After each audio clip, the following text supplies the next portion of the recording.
হাদির উপর যারা হামলা করেছে এই হামলাকারী কিন্তু চিহ্নিত করতে হবে সরকারকে।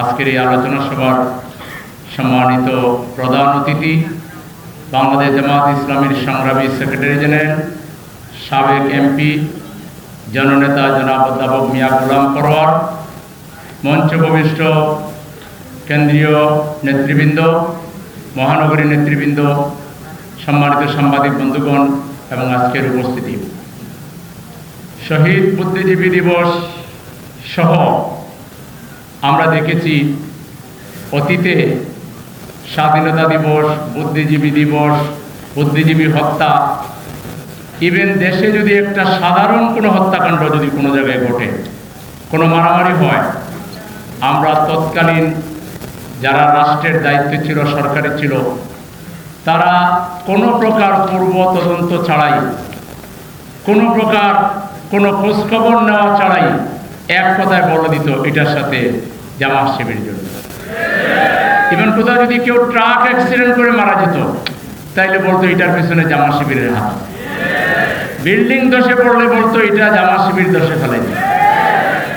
এরকম ব্লেম গেম করতে করতে আসলে আগের সরকারের প্রধানমন্ত্রী থেকে শুরু করে মন্ত্রী পরিষদের সদস্য থেকে শুরু করে পুরো সরকারের ব্যাপারটা এরকম দাঁড়িয়েছিল যে আমরা যদি জামাত শিবিরের লোকেরা সত্যি সত্যি কোনো ভুলও করতাম, জনগণ এটা বিশ্বাস করতো না, যেটা বলতো ব্লেম গেম।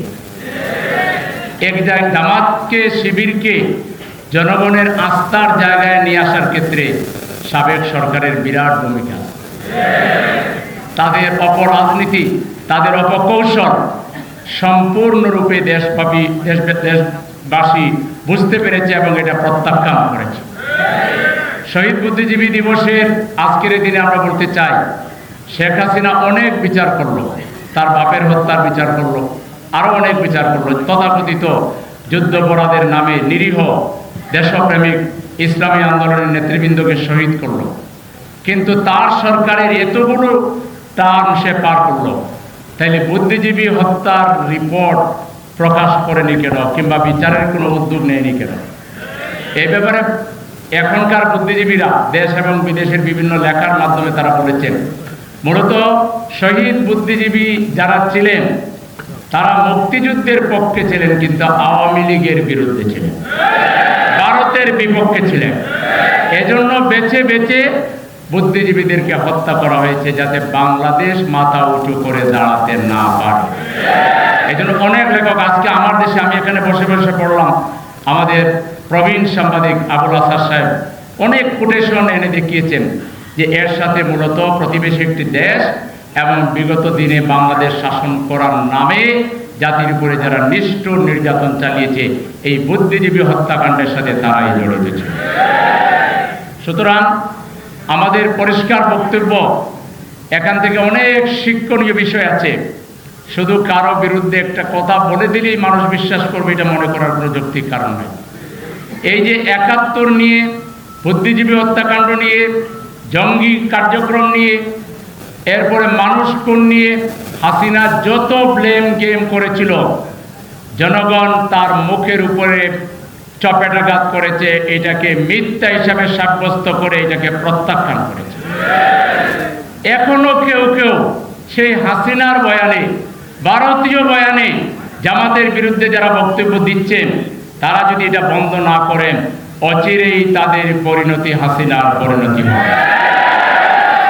এবং হাদির উপর যারা হামলা করেছে এই হামলাকারী কিন্তু চিহ্নিত করতে হবে সরকারকে।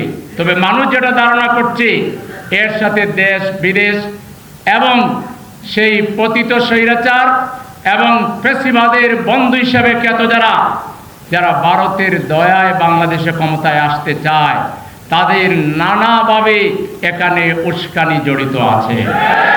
তদন্ত করলে গডফাদার হিসাবে এই নব্য ফ্যাসিবাদের পদধ্বনি যারা দিচ্ছেন, ফ্যাসিবাদকে যারা আমদানি করতে চাচ্ছেন, চাঁদাবাজির মাধ্যমে, টেন্ডাবাজির মাধ্যমে, খুনের মাধ্যমে, নিজ দলের মারামারির মাধ্যমে ফ্যাসিবাদকে, বাংলাদেশকে যারা কায়েম রাখতে চাচ্ছেন, তাদের কোনো না কোনো পরামর্শ, উস্কানি এবং তাদের কোনো না কোনো ভূমিকা এর সাথে জড়িত আছে।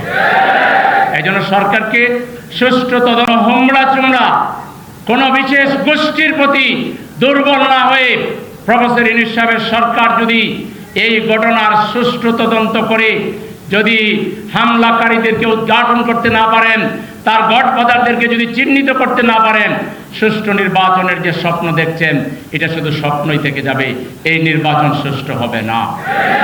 এই জন্য নির্বাচন যদি সুষ্ঠু করতে হয়, হাদির উপর হামলাকারীদেরকে অবিলম্বে গ্রেফতার করতে হবে এবং তাদেরকে বিচারের মুখোমুখি করতে হবে। সম্মানিত ভাইরা, যেহেতু মাগরিবের নামাজ অত্যাসন্ন, আসর টু মাগরিব সময় একবারে কম, আমি আর সময় বেশি নিয়ে আমাদের প্রধান অতিথির অধিকার নষ্ট করতে চাই না, তার বক্তব্য শোনা থেকে আপনাদেরকে বঞ্চিত করতে চাই না। আজকের এই আয়োজনে সার্বিকভাবে যারা সহযোগিতা করেছেন সবাইকে ধন্যবাদ জানিয়ে, বিশেষ করে মেহমানবৃন্দ তাদের শত ব্যস্ততার মাঝে আমাদের মাঝে এসেছেন, এই জন্য তাদেরকে আন্তরিক শুভেচ্ছা এবং ধন্যবাদ জানিয়ে, সাংবাদিক বন্ধুদেরকে শুভেচ্ছা জানিয়ে, ইনশাআল্লাহ আমরা ওয়াদা করছি, আমরা যেহেতু জীবন দিতে শিখেছি, আমরা যেহেতু লড়াই করতে শিখেছি, অতএব আমাদের প্রিয় ভাই হাদির প্রতিটি ফোঁটা রক্ত কথা বলবে, আমরা তার রক্তের মূল্যায়ন করব এবং আমরা জুলাই বিপ্লবীদেরকে যারা আঘাত করবে, জুলাই বিপ্লবের বিরুদ্ধে যারা অবস্থান নেবে, আমরা 18 কোটি মানুষ তাদের বিরুদ্ধে অবস্থান নেব। ইনশাআল্লাহ আমরা বিজয়ী হব। প্রয়োজনে 2 জুলাই যদি প্রয়োজন হয়, আমরা 2 জুলাইয়ের জন্য প্রস্তুত হয়ে যাব। রাজি আছেন?